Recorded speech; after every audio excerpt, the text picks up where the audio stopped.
Greetings, friendos. This is Laz, and this is the Fright Club, your one-stop shop for all things horror. And as always, before I start, if you're enjoying what you're seeing, make sure you hit like, comment, and subscribe. Hit that bell notification so you never miss an episode. See, I know that most of you guys who are watching are not subscribed, and I'm asking, why not? Subscribe. It's not going to take a whole lot to hit subscribe, and it honestly helps the channel out a lot, gets us more traction. And also, if you don't want to wait for me to post on Tuesday, if you don't want to wait till Tuesday to get the new episode of the Fright Club, here's what you do. For just $3 buckaroonies, head on over to our Patreon page. The Fright Club, and for just $3, you can get all the episodes 2 days early. Not one, but 2 days early. And there are other tiers if you want to help out. Awesome. And now, with that out of the way, let me go into what we're talking about here. Now, it's going to be a new portion of the show, a new segment called Let's Get WildEye. And the reason why I'm doing this is, over the last couple of months, I've been burning through a lot of Tubi movies, doing prep work for just a list of really cool horror movies on Tubi they can watch for free. And in doing so, I watched quite a few WildEye movies. Now, if you're not sure what that is, WildEye Releasing, they are an independent releasing company. They release independent movies of all sorts, mostly horror movies, but they also do other things. And I've been a fan of theirs for about, I won't say almost 10 years, give or take. I don't pan that, but it's one of those things where I see the label come up, I'm like, during a trailer, I'm like, all right, gotta check this out. This is gonna be a good time. And a lot of times they're fun horror movies. And my other reason for doing this is I work at an FYE in a mall. And during one of my shifts, a gent came in wearing a WildEye Pictures t-shirt. And me being the horror nerd that I am, I said, yo, how you doing? And I asked him if he worked for them, whatever, and first I asked him where he got the shirt, and he said that his best friend worked for WildEye, and then he started their sister company, Visual Vengeance. It always strikes me as one. So we had a chat for a while, and doing that also kicked this in. And I figured, you know what? I've helped promote, I've spoke about, movies that are released by MakeFlix.com, Scream Team Releasing, and the films of Joe Sherlock. So I want to do this as well. Now, my plan was to open it with Bojangles, which is a slasher movie. And if you've watched my channel for any more than 5 minutes, you know that my go-to, my bread and butter, are slasher movies and anthologies.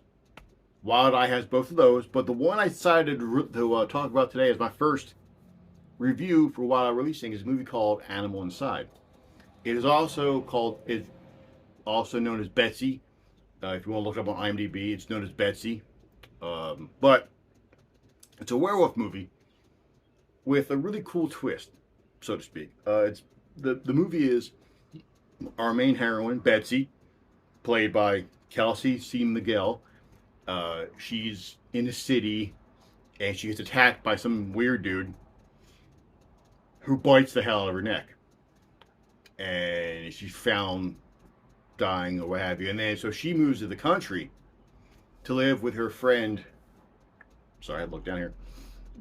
Her friend Katie, played by the always amazing Mary Lee Osborne. Fan of hers. Such a big fan of hers ever since I discovered her in Babysitter Massacre. Freaking love her. So she's taking care of her, and Betsy trying to get her way through town, trying to get reacclimated to life, and she meets a man named Josh, who was played by, I lied, that's the actor's name, try it again. She meets a guy named Sam, who's a regular at the coffee shop that's ran by Katie. So if they meet, Sam is really, I'm going to say romantic, but I have another word for it in my head. I just can't think of it. But he's very much like a, kind of sappy, but in a very sweet way. He's very much looking for his lady, and he meets Betsy, and he's immediately smitten by her, and she kind of is by him. And she's trying, dude with Katie basically kind of nudging her a little bit. They set up a date, and it's a really sweet, like, their love story is the core of the movie. It's your through line, and it works. Betsy's also going to a support group for people who have been attacked or abused. And that's the part that really hit home with me. I have been to a few support groups myself, a few group therapies, and the way Betsy is and reacts and is hesitant to give out any information or trust anybody, that hits home so hard for me, and I'm sure for anybody else, for a lot of people who may watch this movie. Like, that's just right there. I'm like, all right, because I got empathy for her again. I'm relating to her, and in between all of this, I know right now what I'm talking about kind of sounds more like a Lifetime movie. And now you're like, where the hell's a werewolf, Laz? Yeah. You interspersed with this, Betsy's starting to have weird dreams, flashbacks to the attack. Then she turns, and it's not a full werewolf turn. Like, she turns in sort of cycles. Like, the first turn, she kind of like the makeup gradually gets more and more advanced. So it's like more and more the beast is taking over, which I thought was a really cool idea. And as a werewolf, she just wipes people out. And kind of goes slashery with this. You see it from her point of view, the people she's going to attack, and people who basically are rude to her or may be a threat, and the beast takes over. And the effects, I mean, the attacks are good. The gore is good. It's not excessive in my opinion, but it's really good. Like, everything works really well. I'm trying to keep this as vague as possible because Prince Sam is also an animal control guy. Like, he gets brought into it by his best friend, the chief of police. And when he sees the first victim, Sam says, all right, no, this is clearly he was bitten by something. And they're thinking it's a wolf or a coyote or something. And basically everything builds to a head. I will say, give this a watch. It's free on Tubi, and it helps support independent cinema. Because you're getting it out there. If you enjoy it, purchase it from Amazon and stuff like that. And I really do. I recommend this movie. I enjoyed it. Me personally, this is a solid 8.5. Everything about this works. It clicks. It's a little slow at times. Little. Not much, just little. And near the end, it's a little confusing. Just for the intercutting bits.